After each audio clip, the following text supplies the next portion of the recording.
خوش آمدید ناظرین ایک بار پھر پروگرام صبح ہدایت میں، اور صبح ہدایت میں آپ نے ثواب کمائی سیگمنٹ میں قصیدہ سنا۔ اگلا سیگمنٹ ہے ہمارا چھوٹا عمل عظیم ثواب، تو آج سسٹر پیش کر رہی ہیں۔ بہت شکریہ۔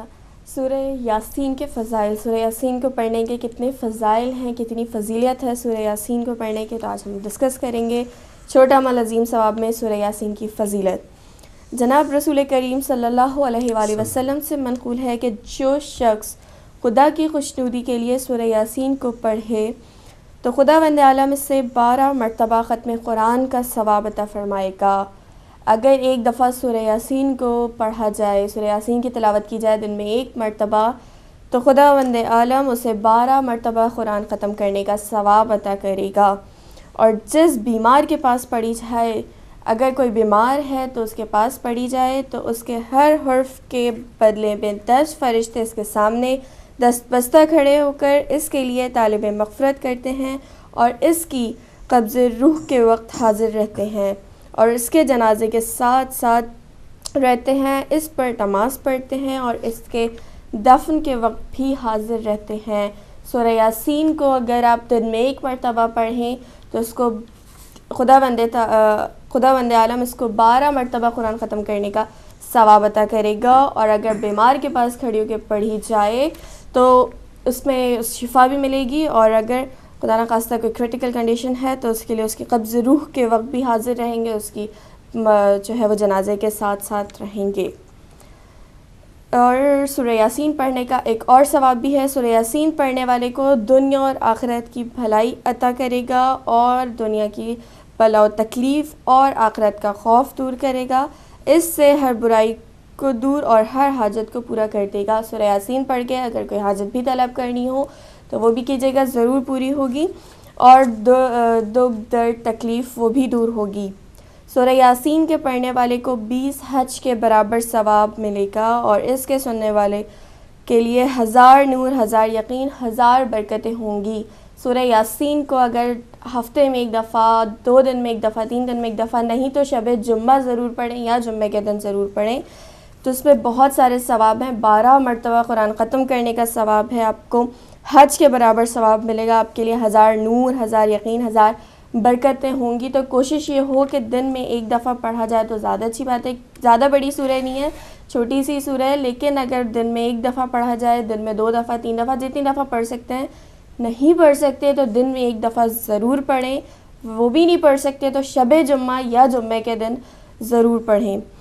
ایک اور ثواب رسول اکرم صلی اللہ علیہ وآلہ وسلم سے منقول ہے کہ جو شخص قبرستان میں سورہ کو پڑھے تو خدا مردوں کے عذاب میں کمی کر دے گا اور مردوں کے عدد کے برابر اسے نیکیاں عطا کرے گا۔ اور یہ ہے کہ جب انسان قبرستان جاتے ہیں تو قبر پہ سورہ یاسین لازمی پڑھتا ہے، تو بآواز بلند پڑھی جائے، جتنی زور سے پڑھی جائے تو اس میں جب تمام مردے ہیں ان کو عذاب سے کمی ہوگی اور مردوں کے عدد کے برابر اسے نیکیاں عطا ہوں گی جو یہ پڑھ رہا ہوگا۔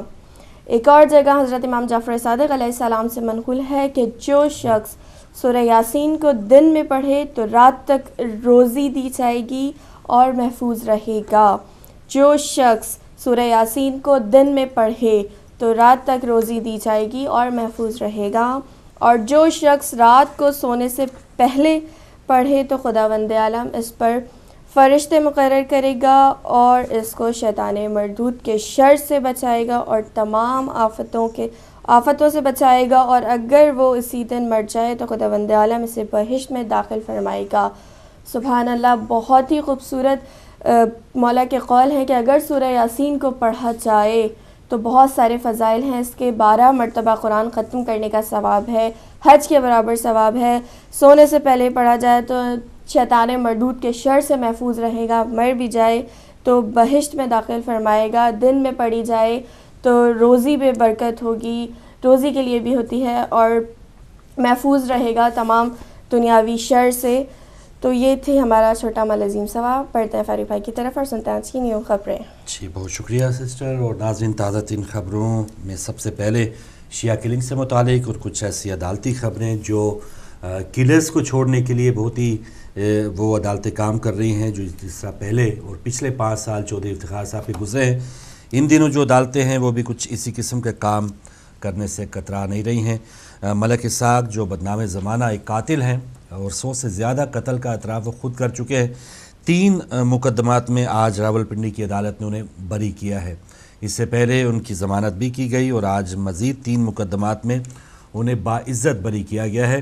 تو یہ وہ صورتحال جو عدالتوں میں ایک انصاف کا نظام ہے، عدالتوں میں جو انصاف بکتا ہے، اس حوالے سے آپ کے سامنے ہے۔ اور انصاف کبھی کبھار ایک ایسے سہمے ہوئے بت کی طرح ہے کہ جو کمزور ہیں ان کے اوپر تو بہت ہی ہوا بول کے اور بہت ہی اچھے انداز میں اس کا اطلاق ہوتا ہے، لیکن جو اس قسم کے دہشت گرد ہیں، پیسے والے ہیں، بڑے بڑے قاتل ہیں، ان کو باعزت بری کر دیا جاتا ہے۔ تو ایک افسوسناک خبر یہ بھی کہ راولپنڈی کی ایک عدالت نے ملک اسحاق کو 3 مقدمات میں باعزت بری کیا۔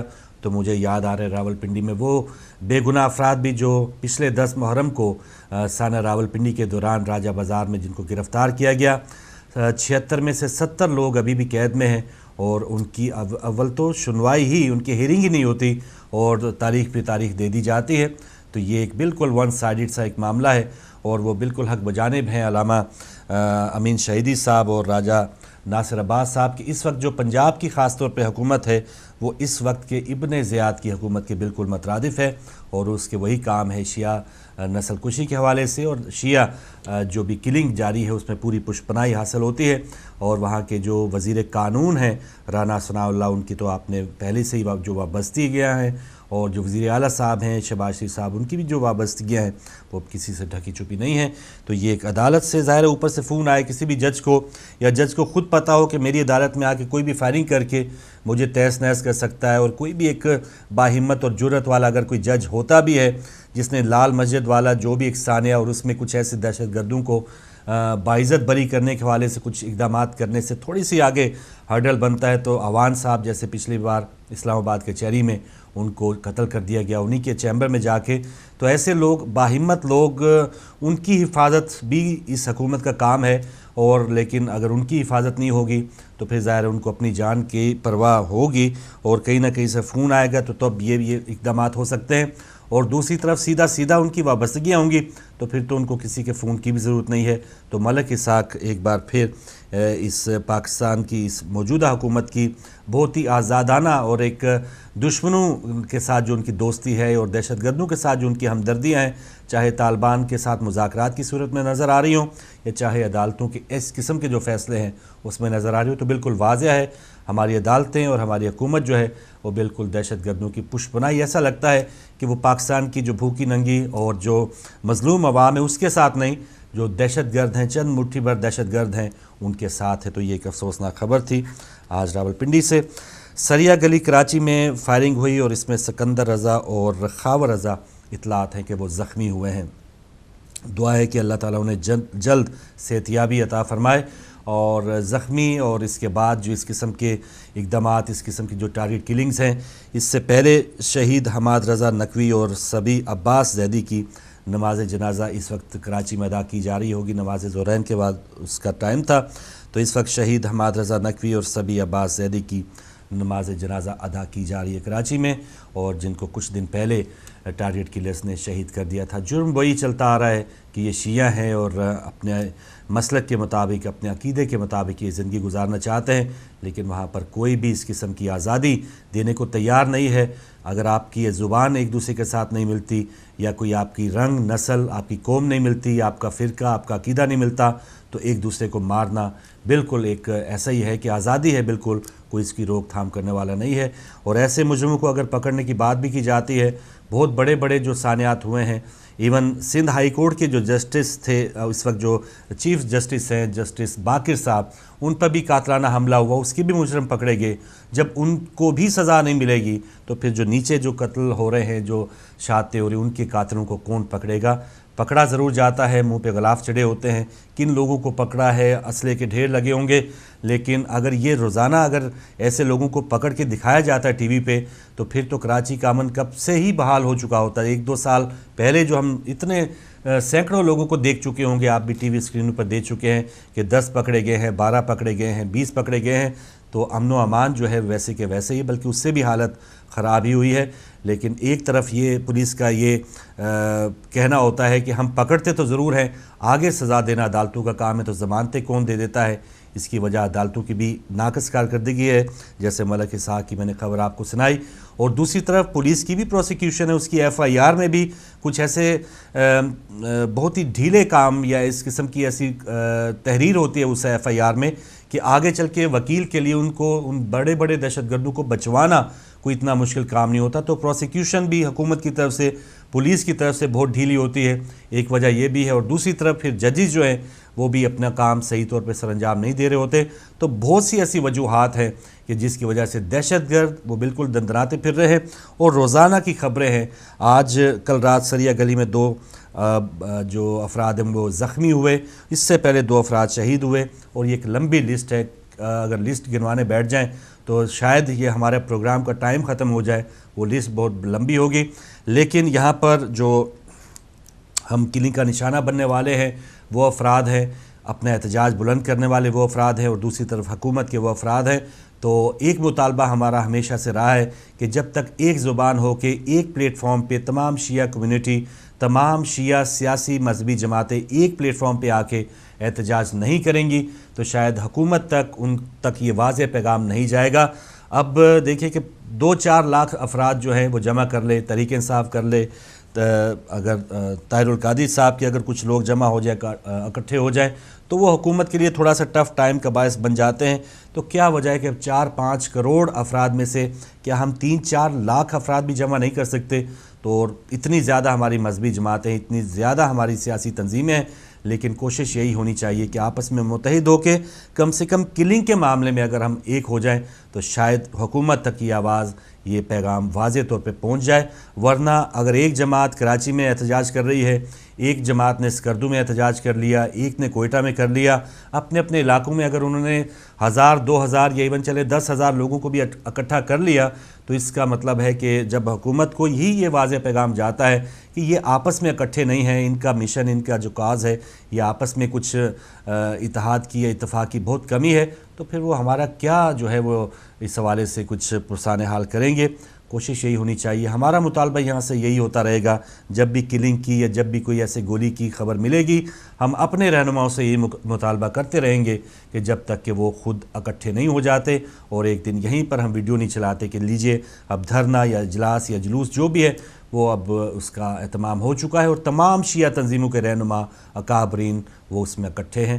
تو اس خبر کے آنے تک میں نہیں سمجھتا کہ جو قائدین، جو دیگر سیاسی جماعتوں کے قائدین جن کی ہم نوائی کرتے ہیں وہ ہمارے ساتھ آئیں، کیونکہ انہیں بھی شاید پتہ ہے کہ انہوں نے وقتی طور پہ ہمیں استعمال کر لینا ہے. ہمارے لیے اگر 100 جنازے بھی پڑے ہیں تو کسی نے لانگ مارچ جو ہے وہ بھی ڈسمس نہیں کرنا، کسی نے اپنا جلسہ جلوس جو ہے وہ ہٹانا نہیں ہے، تاریخ اس کی چینج نہیں کرنی. اور تیسرے چوتھے دن اگر کوئی وزیر داخلہ، کوئی وزیر اعظم آ بھی گیا اور مطالبوں پہ وقتی طور پہ سائن کر بھی دیے، بعد میں اس پر کتنا اثر ہوتا ہے، کتنا عمل ہوتا ہے، وہ بھی ہمارے سامنے ہے. تو لوگوں کو ہم سے کھیلنا بھی آ چکا ہے اور ہم کیونکہ ان کے کھیلنے کا ایک سامان بھی بن چکے ہیں. یہ دونوں اطراف ہیں. ہم نے اپنے آپ کو پیش کیا ہوا ہے کہ آئیے ہمیں مار بھی دیں، ہم سے کھیلتے بھی رہیں، ہمیں وعدے تسلیاں دیتے بھی رہیں اور اس کے بعد ویسے کے ویسے کام ہوتے بھی رہیں. ہم نے تو کھیل کے لیے پیش کیا اور لوگ جو ہیں وہ گھاک ہیں، وہ کھلاڑی ہیں، وہ تو ہم سے پھر کھیلتے رہیں گے. تو یہ دونوں اطراف میں جو کام ہو رہا ہے اس سے نقصان سب سے زیادہ ان گلیوں سے جو جنازے اٹھ رہے ہیں، ان ماؤں کے جو بیٹے یتیم ہو رہے ہیں اور جو اس گھروں سے اجڑتے ہوئے ایک سلسلہ چلا ہوا ہے، یہ نقصان سراسر انہی گھروں سے ہو رہا ہے.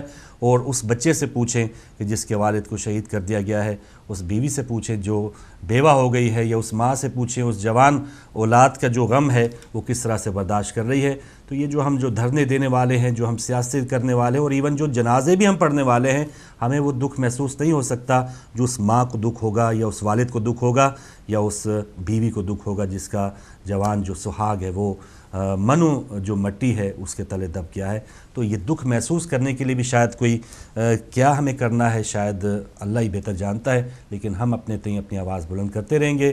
ہدایت ٹی وی کا پلیٹ فارم ہمارے ان شہداء کے ورثاء کے لیے ہے کہ جو انصاف کے متلاشی ہیں. اب بھی شاید ان کو کوئی خبر ملے کہ کوئی دہشت گرد، کوئی قاتل وہ ٹانگ دیا گیا ہے کسی گلی کے اوپر، چوراہے کے اوپر، شاید ان کے جو زخم ہے ان کے اوپر تھوڑا سا مرہم آ جائے. لیکن اس خبر کے آنے تک جو ہے وہ ہم اپنا احتجاج بلند کرتے رہیں گے اور اپنا پلیٹ فارم ان شہداء کے ورثاء کے لیے ہمیشہ کے لیے حاضر رکھیں گے انشاءاللہ. تو یہ ایک افسوسناک خبر تھی. جتنا بھی دل جلایا جائے، جتنا بھی اس پر افسوس کیا جائے وہ کم ہے، لیکن آگے بڑھنا ہے. دنیا کے حوالے سے کچھ خبریں میرے پاس ہیں، وہ بھی آپ کے سامنے شیئر کروں. لیکن اس سے پہلے ایک اور خبر میں آپ کو بتاتا چلوں. استقبال ماہ رمضان، خانہ کعبہ کو منو عرق گلاب سے غسل دیا گیا، اور یہ بہت اچھی بات ہے. خانہ کعبہ کا جو غسل ہے منو عرق گلاب اس پہ لگا ہے. لیکن ایک تصویر جو ہے وہ گردش میں ہے کہ ایک گارڈ جو ہے وہ اپنا پاؤں رکھ کے، ایک پیر رکھ کے خانہ کعبہ کی دیوار سے ٹیک لگائے ہوئے ہے اور لوگوں کو ہانک رہا ہے. تو یہ دوگلی ایک جو پالیسی ہے، وہاں پر ایسے جانور گارڈ کی صورت میں رکھے گئے ہیں کہ جو لوگوں کو دھکے مارتے ہیں. کوئی بھی اپنی عقیدت کا اظہار کرنا چاہے اس پر لاٹھیاں برسانا، ان کو دھکے مارنا اور ان کو بدعتی پتہ نہیں کیا کیا القابات سے پکارنا، یہ بھی ایک حکومت کی شاید وہ پالیسی ہے. اور ایک ایسے خردماغ لوگوں کو وہاں پہ تعینات کر دیا گیا ہے کہ جن کو خود تقدس اور جو ایک مقدس ترین مقام پہ جہاں پر لوگ بوسہ دینا ایک بہت بڑی سعادت سمجھتے ہیں، وہاں پر ایک شخص نے پاؤں رکھا ہوا ہے خانہ کعبہ کی دیوار کے اوپر. کوشش کریں گے وہ تصویر، میں نہیں چاہتا کہ آپ وہ پبلک میڈیا پہ تو چل رہی ہے، لیکن ایسی تصویر ایک دل آزاری کا باعث بن سکتی ہے، دل دکھانے کا باعث بن سکتی ہے. اسکرین پر نہیں دکھانا چاہتا، لیکن وہ ایک ایسا کہ منو گلاب جو عرق گلاب سے وہ غسل بھی دیا جا رہا ہے، لیکن دوسری طرف ایسے جانوروں کو بھی تعینات کر دیا گیا ہے کہ جو لوگوں کو بھی ہانکتے ہیں، اور ان کے ذہن میں یہ نہیں ہے کہ وہ خانہ کعبہ کی دیوار سے ٹیک لگائے ہوئے ہیں، پاؤں حجر اسود پہ رکھا ہوا ہے. تو ایک بہت ہی دل ہلا دینے والی، اور یہ بہت ہی ایک بحیثیت مسلمان جو ایک ایسا منظر دیکھ کے، شاید ہی ہے کوئی ایسا بندہ کہ جس کا خون کھول نہ رہا ہو. تو ایک ایسی حقیقتیں بھی ہیں کہ سعودی عرب میں جو جاری ہیں، اور جنت البقیع کے واقعات، وہاں پر جو تعینات لوگ ہیں ان کے حوالے سے جو واقعات ہیں، دکھ ہیں.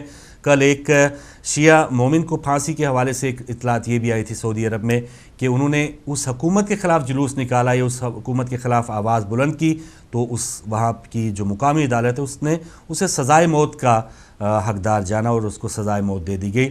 تو اس حوالے سے یہ بھی خبر ہے کہ کوئی بھی وہاں پر اپنی آواز بلند کرے، وہاں کی عدالتیں، وہاں کی جو حکومت ہے، وہاں کے جو فوجی ہیں، وہ ان کو بالکل مارنا، ان کو قتل کرنا وہ حق بجانب سمجھتے ہیں. اور یہاں پر جو خانہ کعبہ کی بے حرمتی بھی ہوئی ہے، اس حوالے سے بھی حکومت کو اور تمام جو امت مسلمہ ہے، 56-57 ممالک ہیں، کسی نے کوئی آواز بلند نہیں کی. اور کاش ایسی وجوہات کی بنا پہ کہ سعودی سفیر کو، پاکستان جو اسلام کا قلعہ کرایا جاتا ہے، سعودی سفیر کو طلب کیا جاتا کہ ہمیں کوئی لینا دینا نہیں ہے، آپ کے 5-6 ارب جو ڈالر آتے ہیں یا قرضہ یا تحفہ یا جو بھی آپ تحفے تحائف دے رہے ہیں وہ اپنے پاس رکھیں.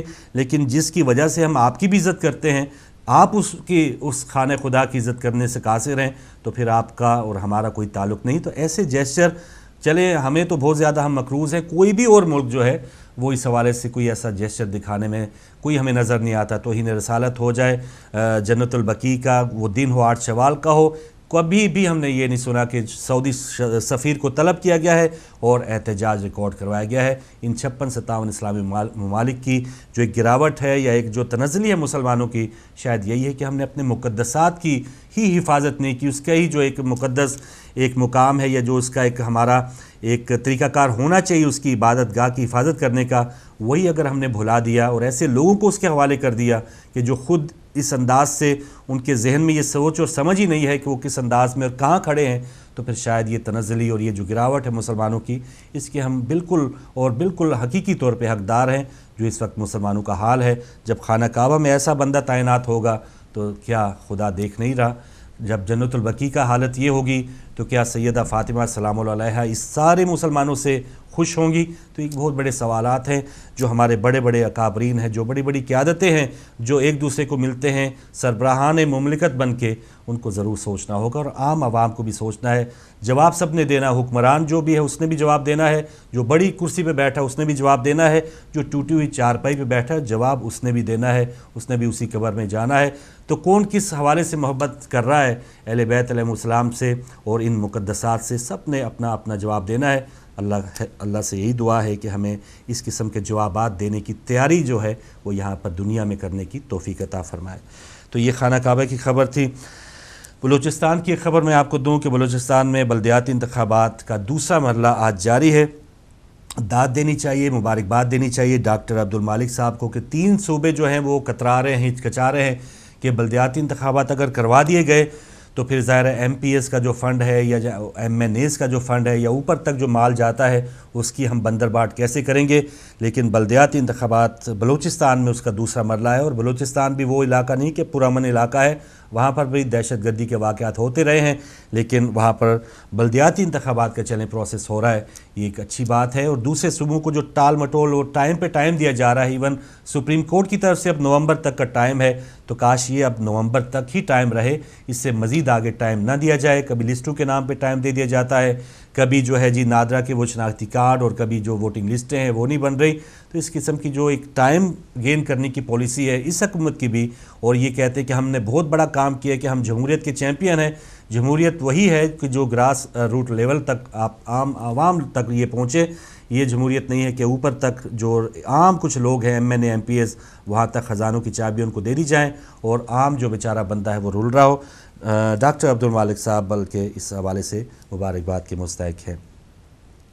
شمالی وزیرستان میں بارودی سرنگ پھٹنے سے 2 فوجی شہید ہو گئے، تو وہاں پر آپریشن بھی ہوا. اس سے پہلے ہلاکتیں بھی ہوئی ہیں جو دہشت گرد ہیں، لیکن دہشت گردوں کی طرف سے کچھ ایسی کارروائیاں بھی ہوئی ہیں اور 2 مزید فوجی شہید ہوئے. ہم ان کو بھی سلام پیش کرتے ہیں. اور ایسے لوگوں کے حوالے سے کاش جو پاکستان میں ایسے فوجیوں کو بھی شہید کہنے سے کتراتے ہیں، اور جو دہشت گرد جو گردنیں کاٹنے والے ہیں وہ ان کے ہیرو ہیں. تو اگر جب تک پاکستان میں ایسے لوگ جو ہیں وہ قابو میں نہیں آئیں گے، ان کو کسی کٹہرے میں نہیں لایا جائے گا، ان کی نظر میں پاک فوج کا جوان شہید نہیں اور وہ دہشت گرد شہید ہیں، اور وہ ایسے لوگ اسلام آباد جیسے کیپٹل میں موجود ہیں. آپ ان کو ہیلی کاپٹرز دے رہے ہیں، آپ ان کو ساری وی وی آئی پی سہولتیں دے رہے ہیں مذاکرات کے نام پہ. تو ایسے لوگوں کا جو ایک اصل مقام ہے وہ جیل ہے، یا اس کا منطقی انجام جو ہے وہ فوج بہتر جانتی ہوگی.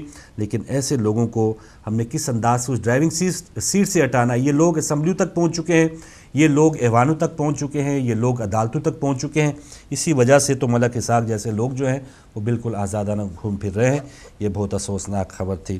جی کچھ پاکستان کی جو ایک مشہور اخبار ہے ایکسپریس، روزنامہ ایکسپریس اسلام آباد کی، اس کی ہیڈ لائن ہے کہ ٹرین اور لانگ مارچ کرنے والے 4 سال انتظار کریں. نواز شریف صاحب کا یوم تکبیر پر تقریب سے خطاب. اور اس کے علاوہ یہاں کے اخبار میں اسی تقریب کی ایک اور ہیڈ لائن ہے کہ دفاع کے بعد اقتصادی میدان میں بھی خود کفالت حاصل کریں گے. تو یہ نواز شریف صاحب جو ایک خواب دکھانے کے ایک ماہر ہیں کہ خواب پہ خواب دکھائی جائیں کہ پاکستان جو ہے اب وہ پیرس کا روپ اختیار کر لے گا، فرانس بن جائے گا اور جو ہے برطانیہ بن جائے گا. لیکن ہمیں اصل پاکستان جو ایک ہوتا تھا جس میں امن و امان بھی تھا، جس میں روزگار بھی تھا، جس میں کسان بھوکا نہیں مرتا تھا، شاید وہی پاکستان ہمیں مل جائے تو بہت بڑی بات ہے.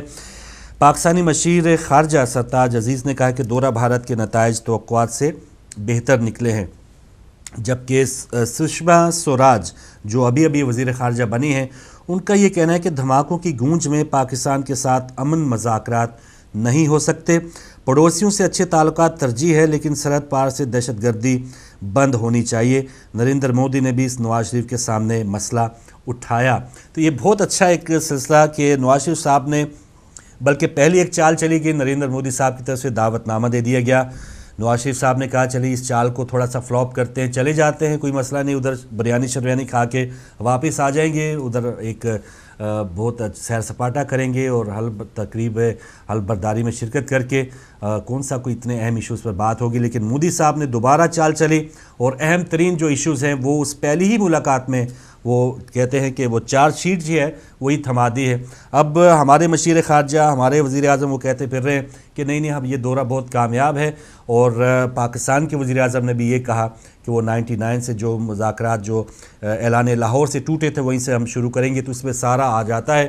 لیکن جو ناقدین ہیں وہ کہتے ہیں کہ پہلی بار ایسا ہوا کسی بھی Pakistani prime minister, even Gilani صاحب بھی گئے تو انہوں نے بھی کشمیر کا جو ورڈ ہے وہ ضرور بولا، لیکن یہاں میاں صاحب نے تو کشمیر کا ورڈ تک نہیں بولا.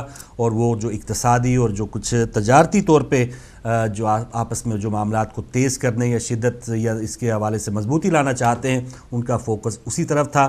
تو تاجر نے تاجروں کی بات کی ہے، پاکستان کے یا پاکستان کے اصل جو ایشوز ہیں اس حوالے سے بات نہیں کی، یہ کہہ رہے ہیں ناقدین۔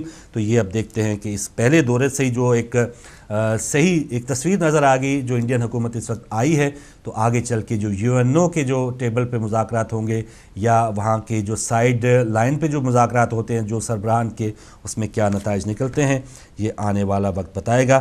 اور تحریک طالبان میں دھڑوں میں جو کچھ تقسیم ہوئی اس حوالے سے ایک خبر ہے، اور الطاف حسین صاحب نے بھارت سے تعلقات کی بہتری کا عمل خوش آئند قرار دیا۔ تو یہ کچھ خبریں تھیں، آگے بڑھتے ہیں اور آج ہے فائدے کی بات میں کچھ سسٹر کچھ کھانے پینے کی مزید چیزیں۔ جی بالکل، اور 2 ٹپس بھی ہوں گی اس کے بعد۔ بالکل صحیح، کچن ٹپس ہیں آج کھانے کی ریسپی میں ہمارے ساتھ ہے چکن بریانی۔ اور چکن بریانی ویسے تو ہم بناتے ہیں موسٹلی بازار کے پیکٹس بھی یوز کرتے ہیں، لیکن آج ہے گھر کے مسالوں سے۔ اس کے لیے جو آپ کو اجزاء درکار ہیں، جو انگریڈینٹس درکار ہیں، اس کے لیے میں بون لیس چکن کی بتا رہی ہوں، ویسے نارملی آپ چکن بھی لے سکتے ہیں، بون لیس چکن بھی لے سکتے ہیں، اور جو نارمل چکن ہے وہ بھی لے سکتے ہیں۔ چکن کے ٹکڑے بون لیس 50 گرامز، باسمتی چاول 1 کپ، چاول کوئی سے بھی ہو سکتے ہیں، تیل 6 سے 7 کھانے کے چمچے، اور پھر وہی بات ہے آئل جتنا کم کھاتے ہیں کم ڈالیں، زیادہ کھاتے ہیں زیادہ ڈالیں۔ کٹی اور تلی پیاز کو جو ہے وہ پہلے کاٹ کے فرائی کر لیں۔ پودینے کے پتے چند عدد، لیموں کا رس 1 چائے کا چمچہ، کٹی ہری مرچ 1 چائے کا چمچہ، پسی لال مرچ 1 چائے کا چمچہ، تیز پتے 1 یا 2 عدد، پسی ہلدی آدھا چائے کا چمچہ، پسا زیرہ 1 چائے کا چمچہ، پسا دھنیا 1 چائے کا چمچہ، کالا زیرہ 1 چائے کا چمچہ، ادرک لہسن کا پیسٹ 1 چائے کا چمچہ، لونگ 1 چائے کا چمچہ، زعفران 1 چٹکی، زعفران بالکل تھوڑی سی ڈالیں 1 چٹکی، کالی مرچ 2 چائے کا چمچہ، بڑی الائچی 2 عدد، ہری الائچی جو چھوٹی والی الائچی ہوتی ہے ہری الائچی وہ 4 عدد، یا جتنا مرضی ہو ڈال سکتے ہیں، بڑھا بھی سکتے ہیں۔ اس کے بعد دار چینی 1 انچ کا ٹکڑا، بہت ہی چھوٹا سا بھی لے سکتے ہیں، بڑے بھی لے سکتے ہیں، 1 انچ کے برابر بھی لے سکتے ہیں، ہری دھنیا کے پتے مٹھی بھر تھوڑے سے، نمک حسب ذائقہ، دہی 1 کپ۔ یہ سارے اجزاء لینے ہوں گے، جس میں آپ کے چکن، چاول، تیل، کٹی اور تلی پیاز، پودینے کے پتے، لیموں کا رس، کٹی ہری مرچیں، پسی لال مرچ، تیز پتے، پسی ہلدی، پسا زیرہ، پسا دھنیا، ادرک لہسن کا پیسٹ، لونگ، زعفران، کالی مرچ، بڑی الائچی، ہری الائچی، دار چینی، ہرے دھنیا کے پتے، نمک اور دہی۔ اس کو بنانے کے لیے، مکس کرنے کے لیے اس کا جو میتھڈ ہے، جو چکن ہے 50 گرام، چکن کو صاف کر کے اس کو بڑے پیسز میں کاٹ لیں۔ بون لیس چکن ہے، چھوٹے پیسز میں مت رکھیے گا، تھوڑے بڑے پیسز، کم سے کم 1 انچ کے موٹے ٹکڑے ہوں، کاٹ لیں۔ الگ سے 1 کپ باسمتی چاولوں کو دھو کر 30 منٹس کے لیے بھگو دیں۔ چاول آدھا گھنٹہ پہلے، بنانے سے آدھا گھنٹہ پہلے بھگو کے رکھ دیں۔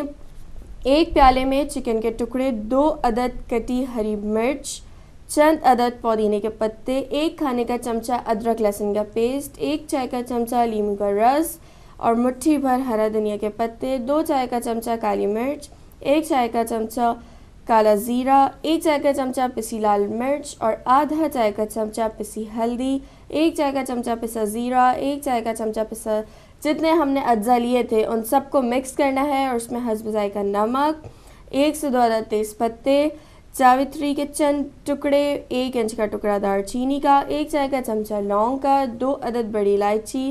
جو بھی ہم نے جتنی چیزیں بتائی ہیں میں نے جتنی عدد، وہ ساری چیزیں ایک ساتھ لینی ہیں، اس کو مکس کر لیں۔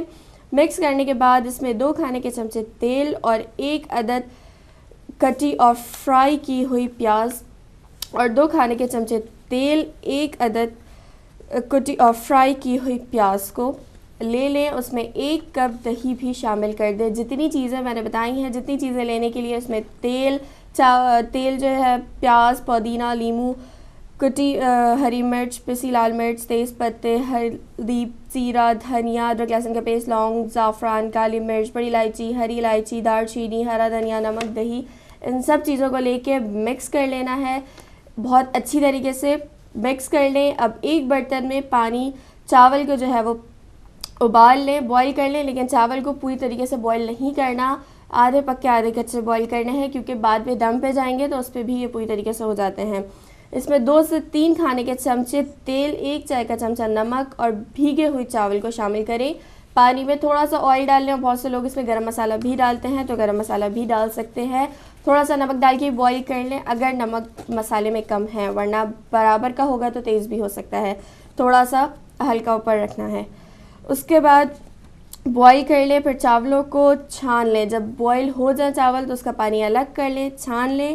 الگ سے ایک کڑھائی کو چولہے پر رکھیں. پہلے چکن اور اس کے مسالہ تہ لگانی ہے. چکن کی جو چکن کا ہم نے مکسچر بنایا تھا، سالن تھا وہ، پھر چاول کے اوپر پودینہ، ہری دھنیا، لیموں کٹے ہوئے، ٹماٹر کٹے ہوئے، جو چیزیں ڈالنا چاہیں اس میں یہ ڈال سکتے ہیں. اس کے بعد پھر آپ نے چاول کی ایک تہ لگائی، پھر سالن کی ایک تہ لگائی، جتنی تہ لگانا چاہیے جب تک پورا نہ ہو جائے. تہ لگانے کے بعد اس کو دم پہ رکھ دیں، اور چاہیں تو زردے کا رنگ بھی اوپر چھڑک سکتے ہیں کلر کے لیے. لیکن جو میں نے اس وقت سالن بتایا ہے وہ میں نے ساری چیزوں کو لے کے ایک ساتھ مکس کیا ہے، اور اگر آپ چاہیں تو اس کو پکا بھی سکتے ہیں. پیاز کو لال کرنے کے بعد اس میں سارے مسالے اور چکن ڈال کے بھی مکس کر سکتے ہیں، اور الگ سے پیاز جو ہے وہ لال کر کے سارے مسالے میں بھی مکس کر سکتے ہیں. یہ تھی ہماری بریانی. اور جب یہ بالکل سارے مسالے اور تہ کے بعد اس کو دم پہ رکھ دیں. 30 منٹس تک دیکھتے رہیں نیچے لگے نہ، اور جب تیار ہو جائے تو اس کو سائڈ سے مکس کر لیں، اور اس کے بعد سرونگ ڈش میں سرو کریں رائتے کے ساتھ. رائتے کو بنانے کا بہت آسان طریقہ ہے. یوگرٹ میں جو ہے وہ تو پودینہ اور دھنیا بھی ڈال سکتے ہیں. نمک اور زیرہ ڈال کے جو ہے اس کو گرائنڈ کر لیں اور رائتے کے ساتھ سرو کریں. یہ تو تھی ہماری ریسیپی. اس کے ساتھ 2 ٹپس اور دیتی چلوں کہ جو پتیلیاں جل جاتی ہیں یا اکثر کھانے جل جاتے ہیں تو اس میں مہک آنے لگتی ہے تھوڑی سی نا، تو وہ پھر ہم سمجھتے ہیں کہ بیکار ہو گیا، ابھی یار اس میں تو جل گیا ہے، اس میں اب کیسے اس کو صحیح کریں. تو اس میں حسب ضرورت ملک، دودھ ڈال دیں تو اس سے کھانے کی اسمیل بھی دور ہو جاتی ہے، اور جو جلی ہوئی چیز ہوتی ہے وہ بھی جلدی نکل جاتی ہے. اور دوسری چیز یہ کہ جب آپ پیاز یا ادرک لہسن جب کاٹتے ہیں یا مرچیں تو اس کی اسمیل ہاتھوں میں رہ جاتی ہے. ادرک لہسن کی اسمیل یا پیاز کی اسمیل، مرچوں کی اسمیل، کافی ساری چیز ایسی ہوتی ہے جس کی اسمیل ہمارے ہاتھوں میں رہ جاتی ہے. تو جب اسمیل رہ جائے اس میں فوراً آپ ٹوتھ پیسٹ لگا لیں. ٹوتھ پیسٹ لگانے کے بعد تھوڑا سا اس کو مل لیں اچھی طریقے سے. جب ہاتھ جل جاتا ہے جب بھی ہم کہتے ہیں کہ فوراً ٹوتھ پیسٹ لگا لو ٹھنڈا ہو جائے گا، تو اس میں اسمیل دور کرنے کے لیے بھی یہی ہے کہ آپ ٹوتھ پیسٹ لگا لیں اس میں اور تھوڑی دیر چھوڑ دیں. اس کے بعد ہاتھ کو پراپر طریقے سے صابن سے واش کریں، انشاءاللہ وہ اسمیل بھی دور ہو جائے گی. تو یہ تھی ہماری فائدے کے بعد اس میں ریسیپیز اور ٹپس تھیں. چلتے ہیں اگلے سیگمنٹ کی طرف. جی فاروق بھائی. جی بالکل. اور اگلا سیگمنٹ بھی کچھ کھانے پینے کا ہی ہے، اور ایک نیو یارک کی خبر جو اصل میں 3 اپریل 2011 کو ایک خاتون قتل ہوئی تھی، 66 سالہ ایک خاتون. اور اب تحقیقات سے اور پولیس کی تفتیش سے یہ پتہ چلا ہے کہ 75 سالہ نور حسین جو ان کے اپنے شوہر تھے، انہوں نے ہی ان 66 سالہ اپنی بیوی کو قتل کیا. اور قتل کرنے کی وجہ یہ تھی کہ انہوں نے اپنی بیوی سے کہا کہ گوشت پکائیں، انہوں نے کہیں غلطی سے دال پکا دی، اور اس تشدد کی وجہ سے. اور وہ بابا جی کی تصویر بھی ہے، اس عدالت میں بیٹھے ہیں. یہ درمیان میں ٹوپی پہنے ہوئے وہی بزرگ نور حسین ہیں جن کی عمر خود 75 سال کی ہے. 66 سالہ بیوی کو انہوں نے قتل کیا، اور ابھی بھی وہ کیمرہ مین کو اس طرح دیکھ رہے ہیں کہ اس کی بھی خیر نہیں، جو اس کی تصویر اتار رہے ہیں. تو کافی اس انداز میں دیکھیں کہ یہ بھی ہوتا ہے. اور ان کے جو وکیل ہیں ان کا یہ کہنا ہے کہ یہ جو بابا جی تھے نور حسین صاحب، یہ اپنی بیوی کو صرف سبق سکھانا چاہتے تھے، کوئی ارادہ قتل ان کا نہیں تھا کہ ان کو قتل کر دیا جائے یا مار ہی دیا جائے. تو یہ دیکھ لیں کہ جو آج کا ہمارا آگے چل کے ٹاپک بھی ہے کہ عورت کی زندگی جو ہے وہ کیا ہے، کہ شوہر کو راضی رکھنا ہے، بیٹوں کو راضی رکھنا ہے. ساری عمر جو ہے ایز اے والدہ، ایز اے ماں جو ہے ایک خاتون لگی رہتی کہ بیٹا روٹی کھا لو، اور پھر آدھی عمر اس کی اس انتظار میں گزر جاتی ہے کہ اب بیٹے اپنی ماں کو کہے کہ ماں جی تسی روٹی کھا لو. تو اس انداز میں جو ایک عورت کی زندگی ہے، مظلومیت ہے، اس حوالے سے بات کریں گے. کوئی پسند کی شادی کر لے تو وہ بھی قتل ہے، اور جو مرد ہیں ان کو پھر باغیرت مرد، اور غیرت کے نام پہ جو قتل کرنے والے ظاہر ہیں وہ ایک باغیرت مرد کہلائے جاتے ہیں. تو کیا باغیرت بننا اسی انداز میں ہے کہ عورت پہ جتنا ظلم کیا جائے اس سے ہی آپ کی غیرت جو ہے وہ نظر آتی ہے، یا کوئی غیرت کے اور کام بھی ہیں جو مردوں کو کرنا چاہیے؟ اس پر آپ کی بھی رائے لیں گے اس چھوٹی سی بریک کے بعد.